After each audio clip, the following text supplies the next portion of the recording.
तो hello everyone, कैसे आप सब लोग। आज हम बात करेंगे फ्यूचर सिंपल टेंस के बारे में। फ्यूचर सिंपल टेंस यानी जिसको हम फ्यूचर इंडेफिनिट टेंस भी बोलते हैं। जैसा कि आप लोगों को पता है कि हमारी जो ये टेंस की सीरीज चल रही है बी फ्लुएंट विद टेंस, जिसमें हम प्रेजेंट के चारों पार्ट्स और पास्ट के चारों पार्ट्स कर चुके हैं। तो आज हम बात करेंगे फ्यूचर सिंपल टेंस के बारे में। फ्यूचर सिंपल टेंस क्या है? जनरली बहुत ही आसान, यानी सबसे, अगर मैं कहूँ तो सबसे आसान टेंस होता है। और देखा जाए तो इंग्लिश ग्रामर में बेसिकली अगर हम बात करें तो सिर्फ प्रेजेंट और पास्ट टेंस की रिक्वायरमेंट थी। फ्यूचर टेंस हमने एक अपनी मर्जी से, मान लीजिए, या ग्रामर में जिसकी रिक्वायरमेंट न होती हुई इस टेंस को एक जनरेट किया गया, बनाया गया है। तो इसका जो कॉन्सेप्ट होता है बहुत ही ईजी होता है। चलिए समझते हैं उसको बहुत ही बेसिक तरीके से, और वीडियो के लास्ट तक जरूर बने रहिएगा। और जो भी हमारे न्यू व्यूअर्स हैं चैनल पे, जिन्होंने अभी आज ही ज्वाइन किया है, वो चैनल को लाइक कीजिए, सब्सक्राइब कीजिए। तो चलिए बात करते हैं फ्यूचर सिंपल टेंस के बारे में। देखिए, फ्यूचर मैंने बताया इसको इंडेफिनेट या सिंपल। तो इंडेफिनेट का मैंने आपको बताया था, इंडेफिनेट यानी अनिश्चित, और सिंपल यानी साधारण। तो अनिश्चित का होता है कि ऐसे वाक्य, यानी इस टेंस में ऐसे वाक्यों के ऊपर बात की जाती है जिसमें कोई पर्टिकुलर निश्चितता का भाव ना हो। बात करते हैं कि this tense is used to show actions. ये टेंस जो है ये प्रयोग किया जाता है ऐसे एक्शंस के लिए that will occur after the present, यानी जो अभी प्रेजेंट मोमेंट के बाद वो घटेंगे या ऐसी कोई घटना होगी। अब किस वो घटना, उस घटना में क्या क्या चीजें शामिल होती है वो देखिए। It is use for predictions. Prediction क्या होता है? जब हम किसी चीज के बारे में प्रिडिक्ट करते हैं, अनुमान लगाते हैं। प्रोमिसेस, जब हम किसी से कोई वादा करते हैं उस वादे को दिखाने के लिए। हम कोई डिसीजंस लेते हैं कि हाँ इन फ्यूचर हम ऐसा कुछ करेंगे, तो डिसीजन दिखाने के लिए। तो यही मेन हमारा इस टेंस का जो कॉन्सेप्ट यही है कि कोई प्रिडिक्शन दिखाने के लिए, कोई प्रोमिसेस या कोई डिसीजन वगैरह बताने के लिए, या फिर कोई फ्यूचर से रिलेटेड हमारे कोई प्लान होते हैं, कोई फैक्ट्स होते हैं, उनको बताने के लिए हम फ्यूचर सिंपल टेंस का प्रयोग करते हैं। ठीक है, अब बात करें हम हिंदी की पहचान की, तो इस टेंस में क्या होता है कि हिंदी वाक्यों में क्रिया के अंत में गा, गे, गी आता है। मैं देखिए, जब भी मैं हिंदी की पहचान की बात करता हूं तो मैंने आपको हमेशा ये बताया कि आप हिंदी की पहचान पर डिपेंड न रहिएगा। फिर भी मैं जब यहाँ पे पहचान लिखवाई जाती है तो उसमें मैं क्लियरली मेंशन करता हूँ कि क्रिया के अंत में, क्योंकि गा, गे, गी तो फ्यूचर के हर टेंस में आता है। लेकिन जैसे मैं खाना खाऊंगा तो क्रिया क्या? खाना खाऊंगा, तो खाऊं के लास्ट में गा गया है। ऐसे ही वह खाना खा रहा होगा तो वहां पे पहचान होती रहा होगा, रहे होगी, रही होगी। तो थोड़ा सा जब भी आप हिंदी पहचान की बात करेंगे तो इसके कॉन्सेप्ट को जरूर समझने की कोशिश कीजिएगा। तो पहचान है कि हिंदी वाक्यों में क्रिया के अंत में गा, गे, गी आता है, तथा वाक्य का भाव जो होता है वो भविष्य में किए होने वाले या किए जाने वाले किसी वादे, निर्णय या योजना या कोई अनुमान को ये सेंटेंस जो होता है, ये टेंस दर्शाता है। अगर हम इंग्लिश की पहचान की बात करें तो इंग्लिश में क्या होता है? मेन वर्ब, वर्ब की फर्स्ट फॉर्म, जिसको हम क्या बोलते हैं? बेस फॉर्म भी बोलते हैं। यहाँ पे इस टेंस में ध्यान रखिएगा, आपकी दो हेल्पिंग वर्ब यूज में ली जाती है, सेल जो कि आई और वी के साथ, और विल। तो आई और वी को छोड़ के बाकी जो सब्जेक्ट बच जाते हैं, चाहे वो आपके सिंगुलर हो या प्लूरल हो, सभी के साथ विल यूज में लिया जाता है। लेकिन हम बात करते हैं आज के जनरेशन की या आज के पॉइंट ऑफ व्यू की, तो आज के समय में जनरल ग्रामर, जो हमारी ग्रामर है, हम कहीं पर भी सेल का यूज नहीं लेते हैं। तो अगर आपको किसी भी जगह कहीं पर भी सेल नहीं लिखा मिले किसी भी सेंटेंस में, तो उस चीज में कंफ्यूज होने की जरूरत नहीं है, क्योंकि नॉर्मली मॉडर्न ग्रामर में हमने धीरे धीरे क्या, सेल का प्रयोग बिल्कुल ही खत्म कर दिया। तो आजकल हमें कोई भी बात कहनी होती है, हम जनरली विल का ही यूज में लेते हैं। तो इसलिए कंफ्यूज होने की जरूरत नहीं है कि भाई सेल आजकल यूज में लिया ही नहीं जा रहा है।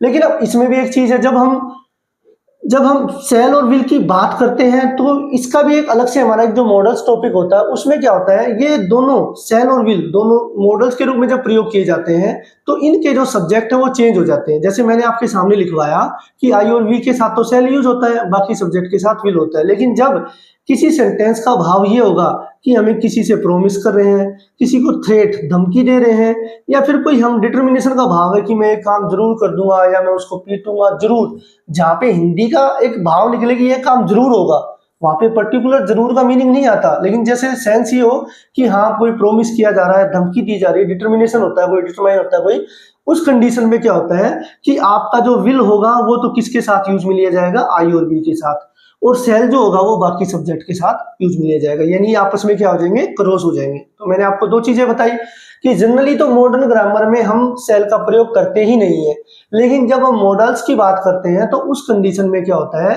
कि किसी सेंटेंस का भाव अगर प्रोमिस का भाव हो, थ्रेट का भाव हो, डिटर्मिनेशन का भाव हो, तो आप क्या करेंगे? आई और वी के साथ तो विल करेंगे और बाकी सब्जेक्ट के साथ क्या यूज में लेंगे? सेल यूज लेंगे, यानी आपस में क्रॉस हो जाते हैं। अब बात करते हैं कि क्या सिर्फ फ्यूचर टेंस के लिए सेल या विल का यूज लिया जाता? नहीं, यहाँ पे आपका एक कॉन्सेप्ट और है बी। बी का मतलब यहाँ पे आपका आ गया इजेएमआर।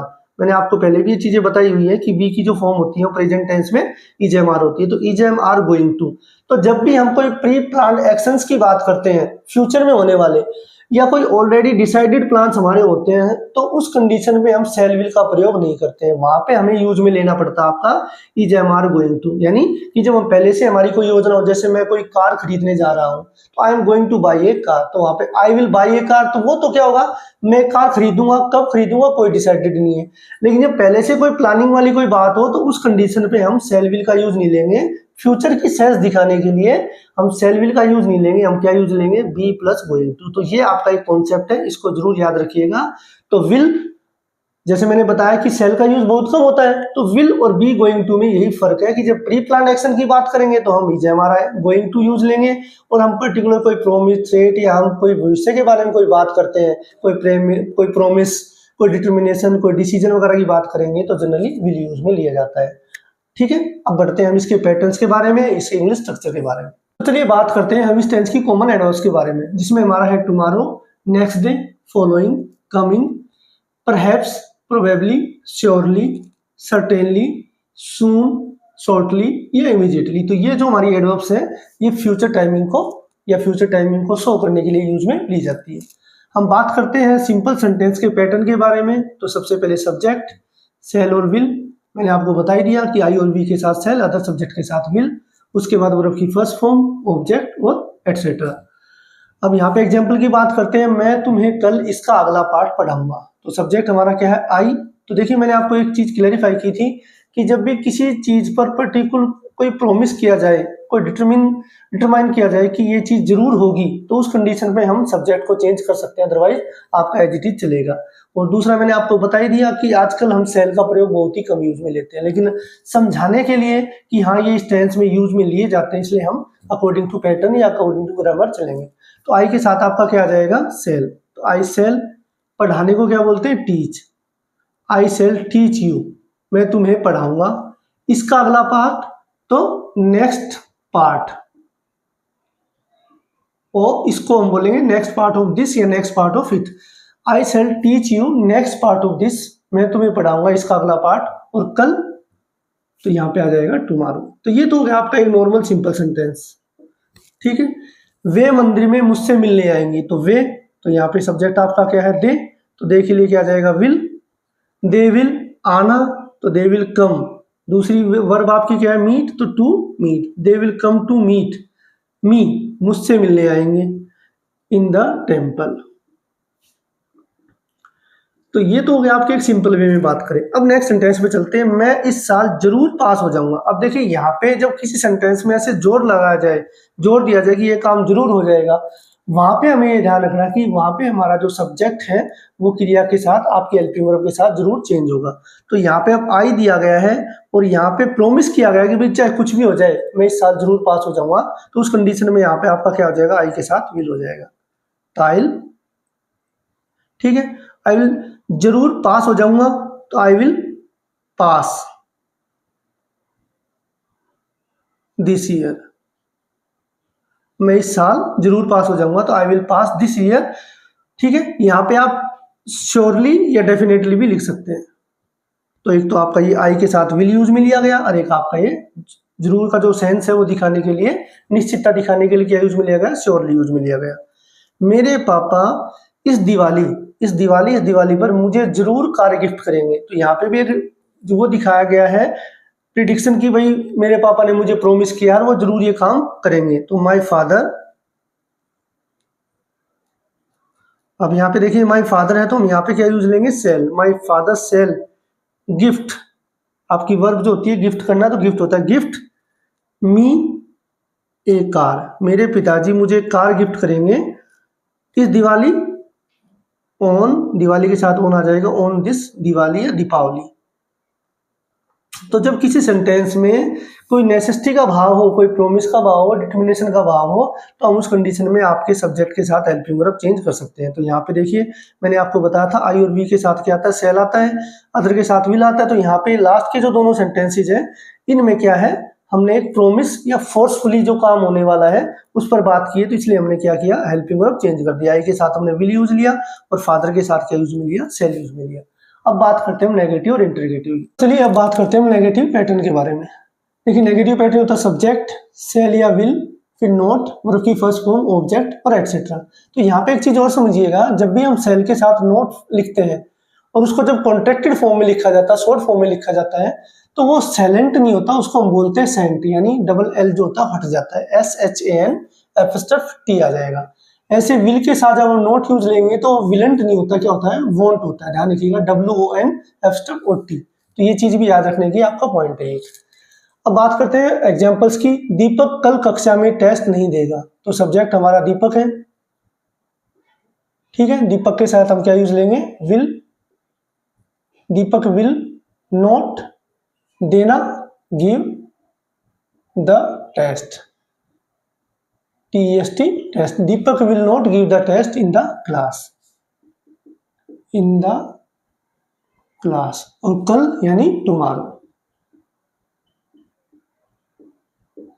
दीपक will not give the test in the class tomorrow, तो आप इस विल को वोंट भी लिख सकते हैं, लेकिन जब ये एक साथ लिखा जाएगा उस कंडीशन में। हम उस टीम के साथ क्रिकेट नहीं खेलेंगे, हम तो वी शैल नॉट खेलना, play, we shall not play cricket, we shall not play cricket उस टीम के साथ, विथ दैट टीम। पुलिस रात को चोर का पीछा नहीं करेगी, तो पुलिस, अब जाए मैं इसको वॉन्ट लिख देता हूं, तो यहाँ पे आप ऐसे करके वॉन्ट लिखेंगे, विल नॉट यानी वॉन्ट। वॉन्ट पीछा करने को हम क्या बोलते हैं, chase, CHASE, chase. Police want chase the thief, THIEF, thief, रात को, एट नाइट। पुलिस रात को चोर का पीछा नहीं करेगी। तो ऐसे आपके नेगेटिव सेंटेंसेस बन जाते हैं। तो आपको सिर्फ सेंट और वॉन्ट का याद रखना है कि जब नेगेटिव कॉन्ट्रैक्टेड फॉर्म में लिखे जाएंगे तो ऐसे लिखे जाएंगे। अब बात करें इंटरोगेटिव सेंटेंसेस की, तो सबसे पहले आपका सेल विल आ जाएगा हेल्पिंग वर्ब के तौर पे, फिर सब्जेक्ट, फिर वर्ब की फर्स्ट फॉर्म, ऑब्जेक्ट, ETC। और अगर WH वर्ड से रिलेटेड हो तो WH वर्ड, फिर shall will, subject, verb, first form, object, etcetera. ये चीज मैं आपको बार बार क्लियर करवाता हूँ हर टेंस के पैटर्न में कि जब आपका सेंटेंस कोई हिंदी में क्या से शुरू हो तो हेल्पिंग वर्ब यूज में आएगी। जिन क्वेश्चंस को येस या नो में पूछा जाता है उनका जवाब येस या नो में दिया जाता है वो सेल विल से शुरू होते हैं। जिनके बीच में कोई WH वर्ड यूज लिया जाता है वो WH वर्ड से शुरू होते हैं। देखिए एग्जांपल, इस वर्ष सबसे ज्यादा मार्क्स कौन प्राप्त करेगा, तो यहाँ पे आपका WH वर्ड क्या है, हु के बारे में एक खास बात मैंने आपको बताई थी कि हु जो होता है वो सब्जेक्ट को डिफाइन करता है, यानी हु वाले सेंटेंस में सब्जेक्ट आपको नहीं मिलेगा तो आपकी हेल्पिंग वर्ब और मेन वर्ब एक साथ आएंगी। तो हु विल प्राप्त करना यानी हु विल गेट सबसे ज्यादा मार्क्स, सबसे ज्यादा मार्क्स को हम बोलते हैं highest marks, who will get highest marks, ठीक है, इस वर्ष, दिस ईयर। जब आप स्टेप बाय स्टेप चलेंगे तो आपका पूरा का पूरा जो सेंटेंस है उसका पूरा का पूरा स्ट्रक्चर है वो बिल्कुल इजी वे में बन जाता है। क्या मनीष अपनी दादी के साथ जयपुर घूमने जाएगा, मनीष है हमारा सब्जेक्ट तो विल मनीष। अब देखो घूमने जाना, ठीक है, घूमने जाने को हम बोलते हैं विजिट, विल मनीष विजिट, कहां विजिट करेगा, जयपुर। अपनी दादी के साथ तो विथ, अपनी को यहां पे क्या यूज मिलेंगे, हिज, ग्रैनी या grandma,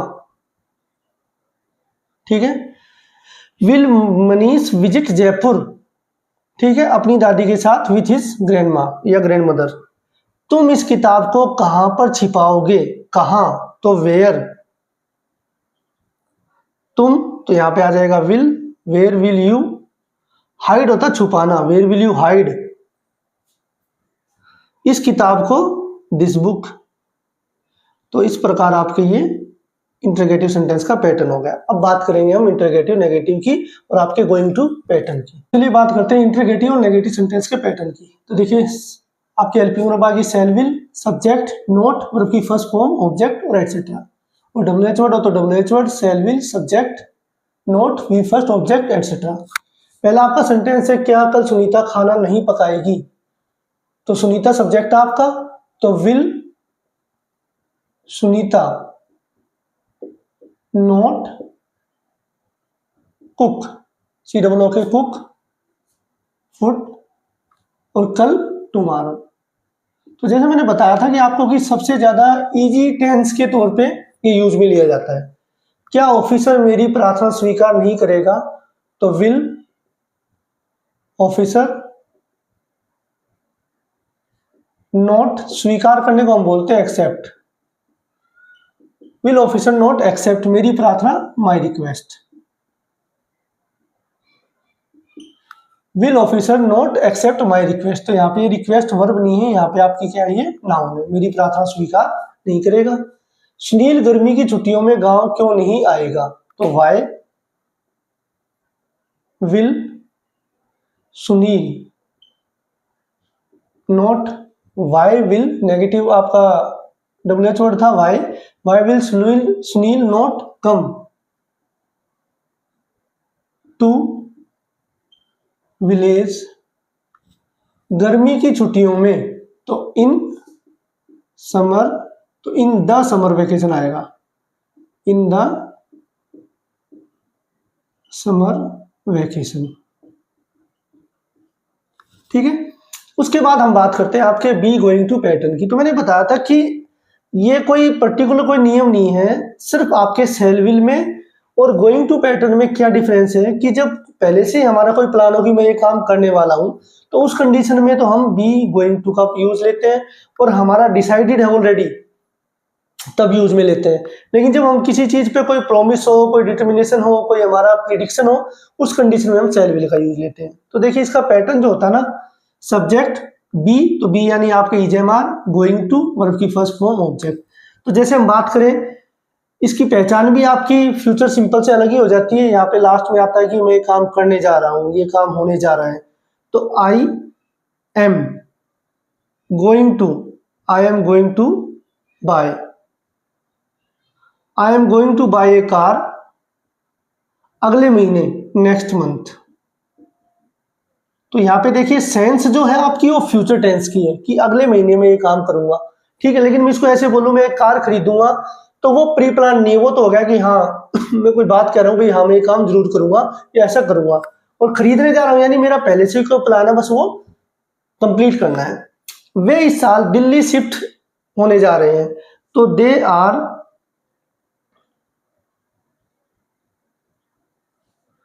going to shift, they are going to shift Delhi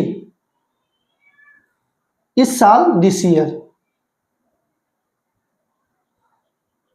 तो यहां पे आपको क्या चीज याद रखनी है कि जब आपका पहले से कोई प्लान हो तो उसको हम फ्यूचर सिंपल में लेने की बजाय ईजेएमआर यानी बी प्लस गोइंग टू के तरह यूज में लेंगे। यानी पर्टिकुलर हमारा कॉन्सेप्ट क्या है कि जब हमारा ऑलरेडी से कोई प्लान हो तो हम उसको ऐसे नहीं करेंगे कि मैं अगले महीने कार खरीदूंगा, पहले से प्लान बना चुका हूं, मैं ये काम करने वाला हूं, ये काम करने जा रहा हूं। और जब भी हमारी किसी प्रोमिस की, प्रिडिक्शन की, डिटर्मिनेशन की बात होगी तो हम शैल विल का यूज लेंगे। अब मैं आपको और एग्जाम्पल करवा देता हूँ जो हमारे पर्टिकुलर कॉन्सेप्ट से बेस्ड है। देखिए, तो चलिए अब बात करते हैं हमारे जो कॉन्सेप्ट यूजेस सेंटेंसेज हैं उनके बारे में। देखिए पहला आपका है, कोई इंस्टेंट डिसीजन हो या कोई थ्रेट, धमकी देनी हो, कोई वार्निंग देनी हो, तो उस कंडीशन के सेंटेंसेस। जैसे मैं उसे अभी कॉल करूंगा, तो क्या हो जाएगा आपका, I will call him right now, मैं उसे अभी कॉल करूंगा। वह इस स्थिति को संभाल लेगा, वह इस स्थिति को, तो he will handle, he will handle this situation, वह इस स्थिति को संभाल लेगा। धमकी देनी हो, मैं ये सहन नहीं करूंगा, तो यहां पे आपका ये आ जाएगा, आई वॉन्ट टॉलरेट,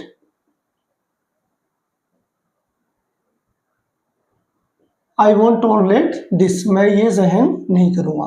तो इस प्रकार किसी सेंटेंस में कोई इंस्टेंट डिसीजन हो, कोई थ्रेट हो, कोई वार्निंग हो, तो हम इस प्रकार से यूज में लेते हैं। तो ये सेंटेंसेस उस कंडीशन में आपका सेल जो है वो जनरली यूज में नहीं लिया जाता। तो यहाँ पे आई के साथ विल आपका आ जाएगा। ये he will handle this situation है, यहाँ पे एक ये डिसीजन के तौर पे है, तो इसलिए यहाँ पे हमने शैल यूज में नहीं लिया। अदरवाइज जैसे हमने कहा कि मैं उसे अभी कॉल करूंगा, आई वॉन्ट टॉयलेट दिस, में ये सेंड नहीं करूंगा, तो वहां पे आपका वॉन्ट यूज में लिया गया आई के साथ। देखिए मैं तुमसे कभी झूठ नहीं बोलूंगा, तो इसका क्या आ जाएगा, आई विल। अब ये नेगेटिव सेंटेंस है लेकिन कभी नहीं, इसको हम क्या बोलेंगे, नेवर। तो आई विल नेवर लाई, लाई होता झूठ बोलना टू यू, मैं तुमसे कभी झूठ नहीं बोलूंगा।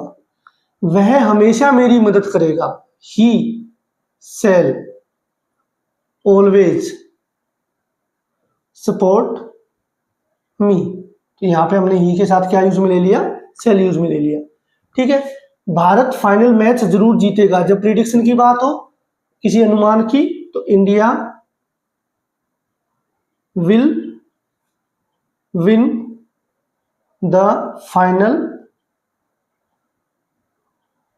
मैच। वह किसी दिन प्रसिद्ध डॉक्टर होगा, तो ही विल बी, यहां पे होगा तो बी वर्ब आपकी, he will be a famous doctor someday.